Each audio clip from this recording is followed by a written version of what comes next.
2021 का जो तुम लोग का सिलेबस है, रिड्यूस सिलेबस, उसमें पोएम से एक पोएम बाद है ना।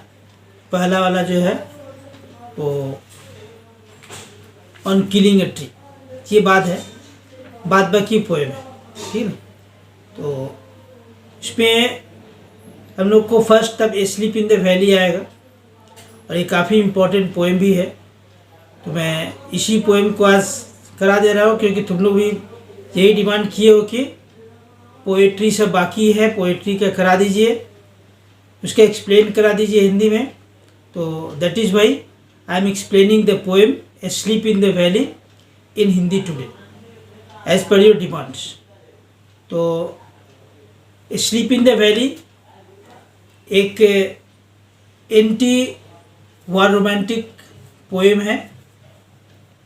तो इसमें वार की फ्यूटिलिटी को दिखाई गई है ना। तो पहले हम लोग जैसे टाइटल देखते हैं, asleep in the valley. Asleep जब लगा रहेगा, जैसे स्लीप और ए स्लीप मीन्स कंटिन्यूअस ये वर्ड हो गया। जैसे स्लीपिंग जो वर्ड होता है वही है ए स्लीप। राइटर इसके जो है पोएट, वे एक फ्रेंच पोएट है, नाम है उनका आर्थर रिम्बर्ड। वैसे तो पूरा नाम है जीन निकोलस आर्थर रिम्बर्ड। तो ये डच कॉलोनियल में आके आर्मी में खुद एक सोल्जर थे, और जब रसिया और फ्रांस का वार हुआ था तो उसमें सोल्जर थे। उस वार के एक साल बाद जो इस कविता को लिखे हैं, तो इसलिए इनकी जो एक्सपीरियंस है that is not only imaginary but the practical is there. तो he has written the poem and the theme is that war should not be fought because the result of the war is nothing but only futile। तो ये sleep in the valley जो है एक sonnet है, और sonnet में जानते हैं कि 40 लाइन का सोनेट होता है। तो जो इटालियन सोनेट है होता है तो वो ऑक्टेव यानी 8 लाइन, और फिर जो है 6 लाइन का होता है, सेस्टेट होता है। लेकिन इनका एक दूसरे स्टाइल में है। इसमें देखोगे कि स्टैंजास जो है 4 लाइन्स का, फिर 4 लाइन में क्वार्टेंस है, और उसके बाद में जो है 3 लाइन का, 3 लाइन्स का जो है 2 स्टैंजा है। तो इसमें हम लोग देखते हैं स्टार्ट क्या है कि पहले नेचर के बारे में इन्होंने जो डिस्क्राइब किया है, काफ़ी खूबसूरत वर्णन किया है, क्योंकि नेचर के विषय में भी इनका बहुत अच्छा एक्सपीरियंस रहा है। और इसमें जो फ्यूटिलिटी है वो ये बताया गया है कि नेचर भले ही नेचर के पास उतनी शक्ति है कि that can take its place in a short period of time also. तो ये जो है अपना समय जो है, अपना जो कुछ भी अगर इसका डिस्ट्रॉय हो रहा है तो वो उसको रीगेन कर लेता है, रिस्टोर कर लेता है। तो नेचर जो है रिस्टोर कर लेता है अपने हर डिस्ट्रक्शन को इन वेरी शॉर्ट पीरियड।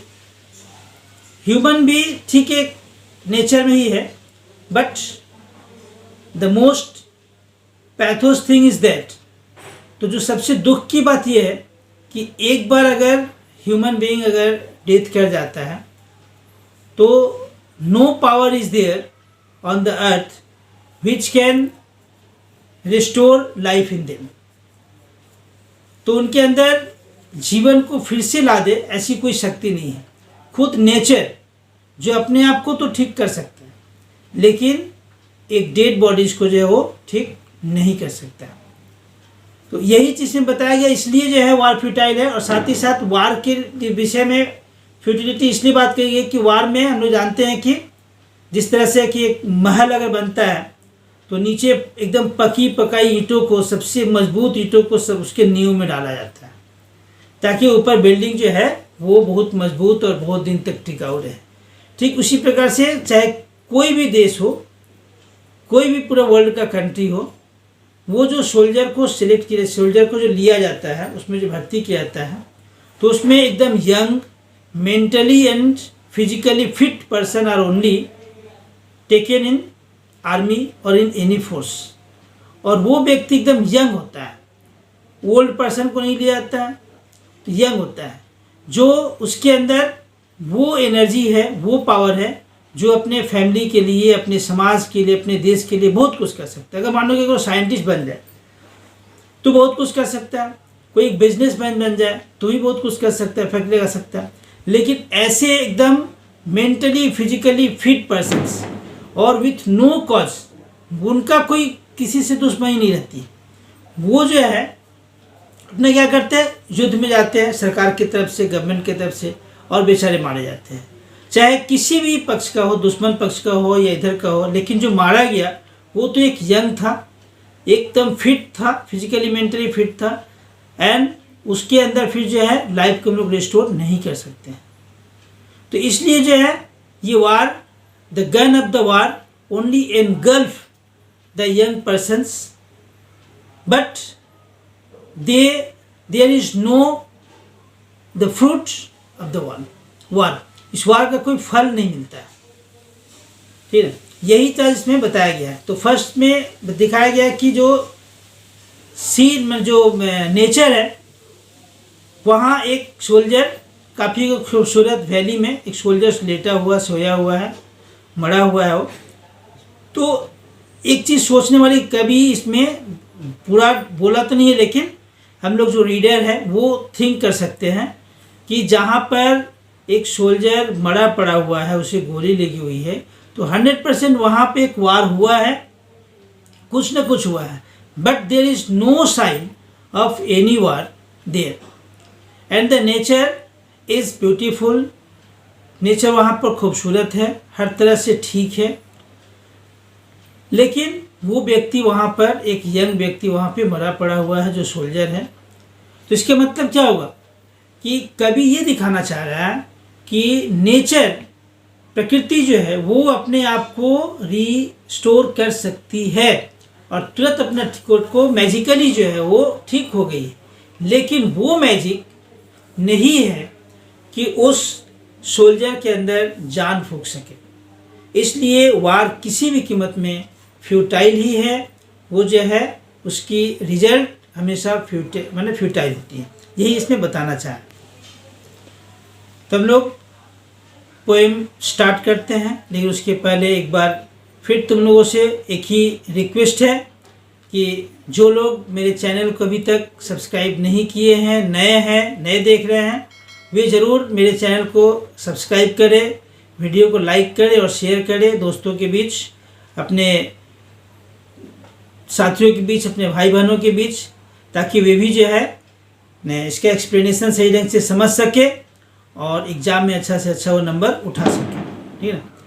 तो और भी मैं जो भी वीडियो बनाऊँ उसके मतलब अपने चैनल का जो मेरा बेल आइकन है उसको ज़रूर दबाएं, जिससे कि आगे मैं जो भी वीडियो बनाऊँगा तुम लोग जो जिस तरह का डिमांड किए हो उस तरह से मैं पहला सिलेक्ट किया हूँ, ए स्लीप इन द वैली। इसके बाद और पोएम जो बाकी है वो कराना है और प्रपोजल भी कराना है। तो इसका तुरंत जल्दी से जल्दी जो जैसे मैं वीडियो छोड़ूँ तुम्हारे पास जो है पहुँच जाए ना, इसका नोटिफिकेशन पहुँच जाए, इसलिए जो है तुम लोग तैयार रहना और इसके लिए be ready and press the bell icon must. Okay, तो now we are starting the poem. इसके लिए एक चीज़ और देखोगे, केवल सुनते रहोगे तो नहीं होगा, तुम भी अपना बुक खोलो, बुक खोल करके sleep in the valley chapter निकालो लेसन, और एक एक लाइन जैसे मैं पढ़ते जा रहा हूँ वहाँ मिलाओ। एक एक वर्ड को जब देखोगे तो तुम समझ में आएगा, और जो ऑप्शन वाला क्वेश्चन है, जो MCQ है, शॉर्ट क्वेश्चन है, उसको ठीक से समझ पाओगे। क्योंकि पोएम एक ऐसा, हर पोएम, केवल पोएम की बात मैंने एक इसी पोएम की बात नहीं कर रहा हूँ मैं, हर पोएम में क्या होता है कि उसका आंसर देना कठिन होता है, क्योंकि उसमें थोड़ी सी लाइन में बहुत कुछ बातें बताई गई जाती है। चलो let's start. A small green valley where a slow stream flows। एक छोटी सी हरी भरी घाटी जहाँ धीमी धीमी गति से, जिसको हम लोग और अच्छा हिंदी कहें तो कलकल गति से एक पतली स्रोत नदी की धारा जो है बह रही है।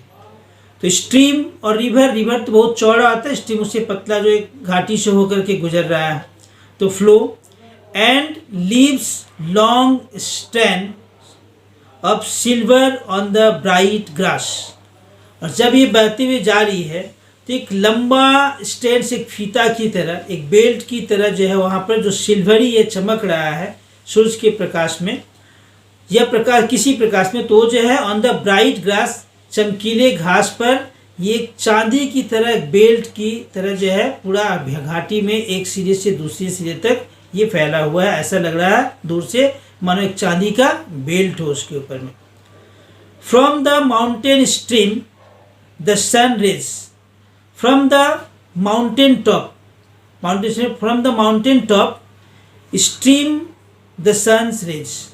तो घाटी है, पर्वत की चोटियाँ हैं, पर्वत की टॉप से जो है वो सूर्य की किरणें धारा की तरह बह रही। तो ये देखो अक्सर लड़के जो पढ़ करके नहीं जाते हैं, अगर उसमें ऑप्शन आता है कि माउंटेन के टॉप से क्या फ्लो कर रहा है, कौन सा स्ट्रीम है ना, कौन सी धारा जो है बह रही है, तो उसमें अगर मान लो कि रिवर की धारा, पानी की धारा ये सब देता है, तो जो पढ़ के नहीं जानते साथ तो ऊपर से धारा क्या चीज़ क्या बहेगा, पानी बहेगा, टिक लगा देते हैं वाटर में है ना, या रिवर में, तो गलत हो जाता है।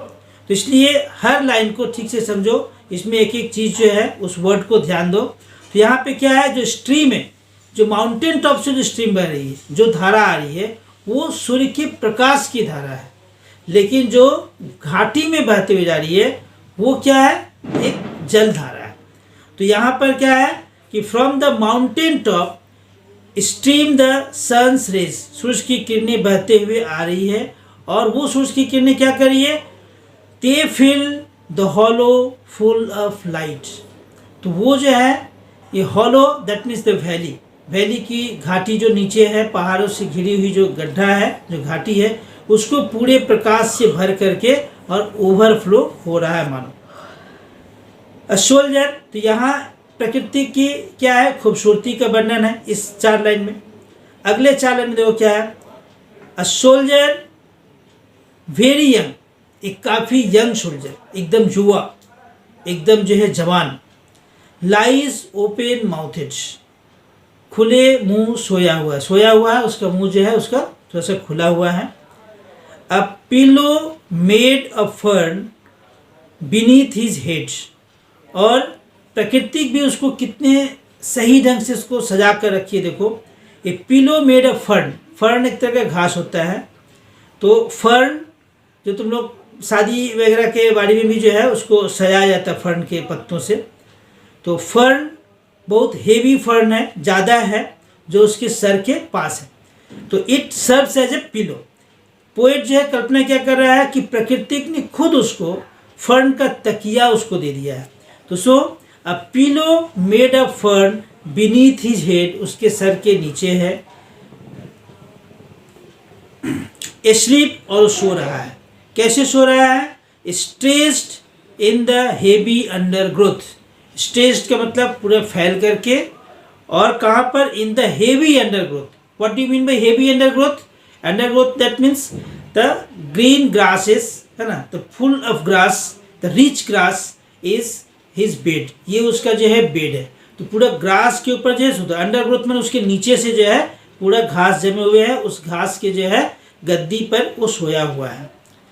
पेल इन हिज वार्म, और वो घास जो है उस जगह का जो घाटी के घास है वो हल्का पीलापन लिए हुए है, ठीक है ना। तो जहाँ पे सोया हुआ पे हल्का पीलापन की उसको घास जो देखोगे कुछ पीलापन पत्ता वाला रहता है, सूखा हुआ नहीं रहता, वो पीला उसका क्वालिटी है, उसी टाइप के जिसके पत्ते होते हैं। तो वैसे ही घास है वहाँ पर। तो जिसको कवि क्या कल्पना कर रहा है कि pale in his warm, those green grass has change its colour और decoloured in pale due to the warm of the body of the soldier. तो उस सोल्जर के शरीर की गर्मी से वो मानो पीला पड़ गया हो। इसके मतलब कि कवि पहले क्या दिखाना चाहता है कि वो व्यक्ति जो वहाँ सोया हुआ है, ही इज अलाइव, वो जिंदा है। या वो बाहर से जब देख रहा है तो उस पहले कल्पना यही किया जा रहा है कि सोया हुआ है एक व्यक्ति, जिंदा है, सांस ले रहा है, उसके शरीर गर्म है, उस गर्माहट से जो, क्योंकि यूथ है, जुआ है, उसके अंदर अधिक गर्मी है, उस गर्मी से वो घास जो है पीलापन आ गया है। ग्रीन सन सोक्ड बेड, तो वो घास जो पीला, जो हरा घास था वो पीलापन में आ गया है। और वो सन सोक्ड बेड, वो जो बिस्तर लगा हुआ घास का, वो जो है धूप में नहाई हुई, धूप में डूबी हुई, अर्थात गर्म गर्म बिस्तर, ठीक है ना। तो ठंडा के मौसम में गर्म गर्म बिस्तर पर वो लेटा हुआ है काफ़ी आराम से। आगे फिर नेचर इतना ही नहीं छोड़ा है, नेचर कवि की नज़रों से, है ना, in the I of poet the nature has completely welcomed and has decorated the area where he is sleeping and has provided everything what a person need when he sleeps। तो देखो यहाँ पर his feet among the flowers, उसके पैर जो है फूलों के पीछे, मानो प्रकृति भी उसको एक श्रद्धांजलि दे रही है, उसके प्रति एक भाव व्यक्त कर रही है कि हाँ उसको भी फूल, उसके चरणों पर फूल चढ़ाया है। क्योंकि हम लोग जानते हैं कि सोल्जर देशभक्त होते हैं, तो उस देशभक्त के पैरों पर प्रकृति ने भी फूल चढ़ा दिया है। तो his feet among the flowers, उसके पैर फूलों के बीच में है। ही स्लीप्स, और वो सो रहा है। His smile is like an infants, तो उसके चेहरे पर एक मुस्कुराहट है, अच्छी मुस्कुराहट ना, कैसी मुस्कुराहट है, तो like an infants gentle without गाइल, एक ठीक एकदम से मैंने इन्फेंट्स की तरह, एकदम शिशु की तरह, जिसके अंदर कोई चिंता भावना नहीं रहता है, किसी के साथ कोई कुटिलता नहीं रहती, इसलिए दिया जेंटल एंड विदाउट गाइल। गाइल मीन्स कुटिलता। तो उसके मन में कुछ किसी को तो पहचानता ही नहीं है, किसी के साथ कोई चाल क्या चलेगा। मुस्कुराहट में एक रहते हैं जो दिल खोल करके मुस्कुराता हंसता, और एक है जो मुस्कुरा रहा है लेकिन क्या चीज़, ऐसे मुस्कुरा रहा है लेकिन उसके अंदर चाल है, हाँ हाँ हाँ, है ना, ऐसे मुस्कुरा रहा है। तो वो हो गई कुटिल चाल, एक कुटिलता है। लेकिन इस सोल्जर के ऊपर कोई कुटिलता नहीं है, उसकी मुस्कुराहट बिल्कुल एक इन्फेंट्स की तरह है, एक शिशु की तरह है, एकदम जेंटल और बिना किसी कुटिलता के, बिना किसी विदाउट माने गाइड। नेचर, ये देख करके कवि काफ़ी खुश होता है और कहता है कि अरे ये व्यक्ति, ये लड़का ऐसे सोया हुआ है, हे nature, nature keep him warm, उसे गर्म ही रखना, क्योंकि ही में कैच कोल्ड, उसे सर्दी लग सकती है क्योंकि वो नीचे सोया हुआ है। अब आगे अगले 3 लाइन्स जो है वो पैथोस, मतलब पूरा दुख वर्णन यहाँ पे शो कर रहा। और वैसे तो सबसे लास्ट लाइन में पता चलता है, लेकिन यहाँ क्लू दे रहा है कि he is not alive. The humming insect don't disturb his rest. अगर कुछ लोग ये सोचेंगे कि हमिंग इंसेक्ट से कह रहा है कि डोंट डिस्टर्ब, लेकिन नहीं, अगर डोंट डिस्टर्ब अगर कहता तो ये इंपेरेटिव सेंटेंस होना चाहिए था, और इंपेरेटिव सेंटेंस होने के लिए हम जानते डोंट पहले आता, but it is this helping verb is at the place after the subject, therefore he is thinking that, वो ऐसा सोच रहा है, और he is seeing there that the humming insect, भुनभुनाते हुए, है ना, गूंजते हुए जो इंसेक्ट्स हैं, वो डोंट डिस्टर्ब हिज रेस्ट, उसके रेस्ट को कोई डिस्टर्ब नहीं कर पा रहा। आसपास जो है इंसेक्ट्स भुनभुना रहे हैं, गुनगुना रहे हैं, हमिंग कर रहे हैं, लेकिन वो आराम से सोया हुआ है, उसके स्लीपिंग में, उसके सोने में किसी प्रकार का कोई डिस्टर्बेंस नहीं हो रहा है। ही स्लीप्स इन सनलाइट, और वो धूप में सोया हुआ है, गर्माहट है, ठंडे के मौसम में गर्माहट है। One hand on his breast, और एक हाथ उसके सीने पर है, ठीक है। एट पीस, एकदम शांति से सोया हुआ है, सीने पर हाथ रखकर मतलब बिल्कुल शांत, एकदम मन मस्ती में सोया हुआ है। लेकिन अब ये लास्ट लाइन जो है वही रिवील कर रहा है कि ही इज डेड। कैसे देखो, इन हिज साइड, उसके बगल में, देयर आर 2 रेड होल्स, 2 लाल छिद्र हैं। तो ये 2 लाल छिद्र क्या रिवील कर रहा है, क्या प्रेडिक्ट कर रहा है कि उसे 2 बुलेट लगे हुए हैं, है ना, गोली लगी हुई है। तो 2 red holes, this 2 red holes predict the bullet, तो उसको जो है गोली लगी हुई है, बुलेट लगा हुआ है और वो मरा पड़ा हुआ है। तो इस प्रकार से यहाँ पोएट ने क्या दिखाया, पूरी तरफ जो वर्णन करते आया वो उसके नेचर की खूबसूरती में कहीं किसी प्रकार का कोई टूट फूट नहीं है. There is no any destructions, there is no any sign of war, but there must have been war, otherwise how can a person a soldier be dead there. कैसे वो जो है लाइंग डेड देयर, वहाँ पे मरा पड़ा हुआ है. तो 100% देयर हैज़ बीन अ वार, वहाँ जो है वार हुआ है, but the nature magically has restored its all beauty and everything in, but it has not the power to restore life in the soldiers. That is why we can say that the war only engulf the innocent soldier, innocent young persons, but it can not give any life to a person. एक व्यक्ति को जीवन नहीं दे सकता, जीवन ले सकता है. So there is always the futility of war. The war is always futile. It should always be avoided. And war को जो है बिल्कुल हम लोग को कभी भी इसका पक्ष नहीं लेना चाहिए. तो ये पोएम हो गया. इसके ऊपर में जो भी क्वेश्चंस वगैरह है उसको करो, और अगर नहीं आए तो हमसे कमेंट्स में पूछो. हम तुमको जो है कमेंट्स बॉक्स में तुम लोग पूछ लो क्या क्या तुम लोगों को प्रॉब्लम्स है, तो सब बता देंगे हम. और नेक्स्ट अगला पोएम जो है और जो चैप्टर बाकी है उसको हम करा दे रहे हैं.